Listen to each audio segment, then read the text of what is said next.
If you're watching this on Moodle or floated by on YouTube, very warm welcome. My name is Rory Lees-Oakes, and in this presentation we're going to look at an introduction to geneograms. So, the historical development of geneograms was developed by Monica McGoldrick and Randy Gerson in 1985. Used in medicine, psychiatry, psychology, social work, genetic research and teaching. They were designed to build a picture of someone's emotional life connections in a graphical form, and they're useful for clients with complex family relationships. And they look like this. We're going to have a look at a lot more of these symbols in detail, but this is a very basic symbol. On the left we have a man, on the right a woman, and the connecting line is their relationship, in which case it's a grey straight line, which means it's a normal plane relationship. Now you could have two squares, which would mean a relationship between a man and a man, or indeed two circles, which would indicate a relationship between a man or a woman. So let's have a look at how these symbols actually operate. Well, first of all, this is quite a basic genogram style, and again we're reminded of male, female, and when we're looking at children along this line, say we have along this line, the elder children would always be on the left and the youngest on the right, moving left to right. So here we have male, female, gender unknown. Well, that could be a twin that was born, one of the twins was born and the other twin died at birth, and the surviving twin doesn't know the gender. Could be an aborted child where there's no gender known, or it could be a member of the family that's kind of known to exist, but no one's quite sure if it was a man or a woman. Someone related to someone on somebody's side of the family, but they're quite unsure. Pets, adopted child and foster children, and just look here at the way they're connected. This is a blue dash line, this is a square with a blue dash line, and the foster child is a square with green dots. So each one of these is a symbol, represents something. Then you have pregnancy, miscarriage, abortion, death. And then if you look at twins, this is a male and a female twin, yeah, and they're what would be called non-identical twins. And then you've got identical twins, these are female twins, and then the symbol for female on that side. And there's quite a few symbols, so to understand the code you need to use the symbols and study the symbols.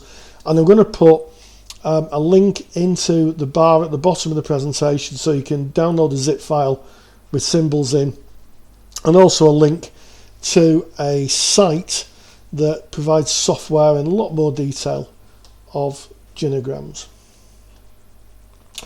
Now you can have medical geneograms or you can have emotional relationship ones, and we're going to look at emotional relationship ones and how they're used in counselling.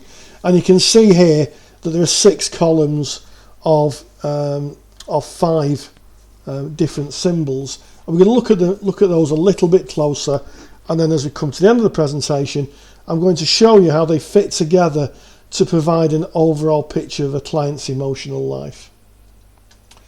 So first of all, here's some of the symbols in close-up, and as you can see we've got indifferent and apathetic, male, female, grey dots, and this defines an apathetic relationship where one or both individuals are indifferent to each other. And if we move down we've got cut off or estranged, extreme disengagement, and emotional intensity where they've been fallen in love, affection or friendliness. So it's possible that this is a man and a woman, they may be separated or divorced, and you can see there's definitely a cut off there. And then you get the very strong hate, male, female, and as you can see the 3 lines of dashes define a relationship of intense enmity or antipathy in which the individuals wish to harm upon each other or take pleasure in each other's misery. So if you saw that line drawn between a man and a woman on a graphical representation of a relationship, you can immediately see that that was a really difficult relationship, and in fact perhaps even a dangerous relationship. Then we've got harmony, and there in green lines are different forms of friendship and love. Straight green lines, harmony.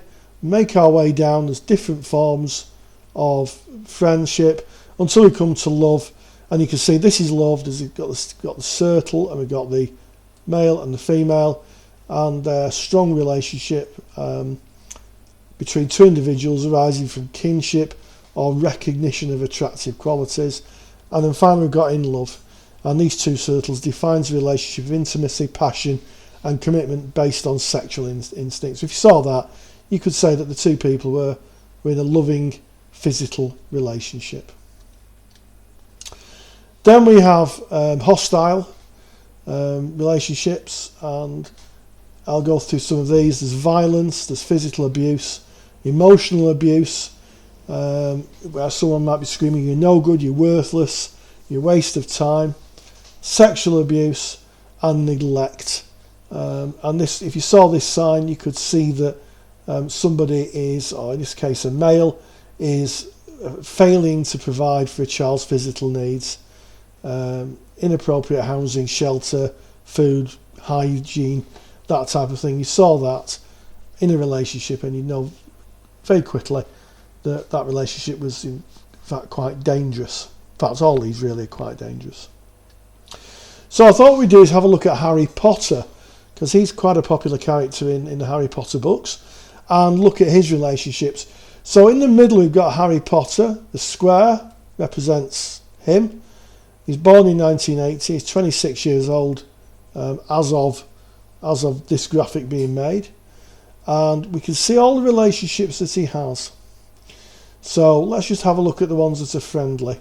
Well, he's got a very close best friend, close with Ron Weasley and Hermione Granger, as well as a close friendship with Neville Longbottom and Ginny Weasley. If we look up here, he's got two circles joined together, so we could say that Harry Potter and Ginny Weasley are a bit of an item and are a little bit more than just friends, shall we say.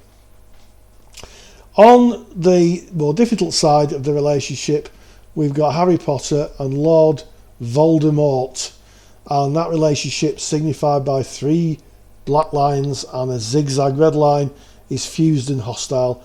They're connected in some level, but they really don't like each other. And here's another relationship which isn't really good, between Dudley Dursley and Harry Potter, and that one is a hostile relationship. But look at this is quite a sad relationship, isn't it, between Petunia Evans and Harry, and this would be neglect.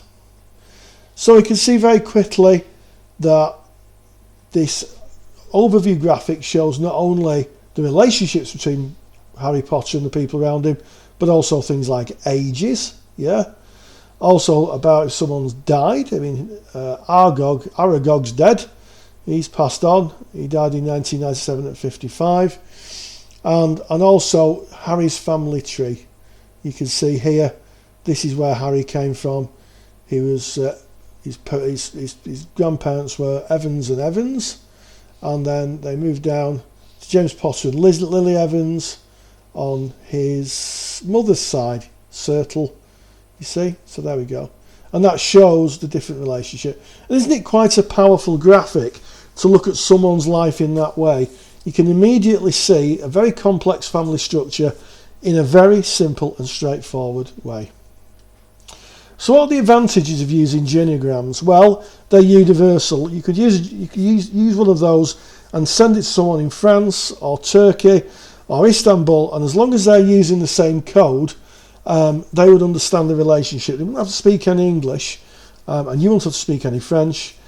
You would indeed be able to look at it immediately and make a overview of the relationship that your client or service user was having. It provides a coded overview. I guess if you found this in a scrap of paper and you didn't have this here, which is the kind of decoding key, it wouldn't make too much sense. It looks like an electrical diagram more than someone's family tree. I mean, I suppose you give it enough time you could work it out, but it's quite useful if you're mapping out a client's relationships with their family for you to use, and it is kind of coded. It could be useful to challenge and inform clients. And I did some training recently where the trainer said that she wrote them on wallpaper, I guess, or in a horizontal format, and put them all around the room so clients could actually see patterns of relationships that have been going on in their life. And sometimes it's quite a big challenge when clients see certainly things like the red, hostile, and the hate, and the manipulative symbol. Quite a big thing, isn't it, for someone to see that in terms of their life starting at a very young age and moving through the life, and certainly in patterns of the life where the relationships they've had haven't been very good or sometimes dangerous. And it's a memory jogger for the therapist. Again, if I just go back, just seeing that very quickly, if I had Harry Potter as a client, I could have a look at that very quickly before he came in and immediately just get a visual overview of all the people in Harry Potter's life and their emotional relationships to him. So that ends this presentation on geneograms. If you want further information, well, if you're watching on Moodle, if you click the resource tab, I'll put a zip file in that you can download, and it has information on geneograms. It has the coded geneograms, so there's all the symbols so you can do your own, and also link to software that you can buy to do a geneogram. If you're watching on YouTube, I'll do the same, but I'll put the link to my Dropbox in the bar below. And finally, thank you for watching.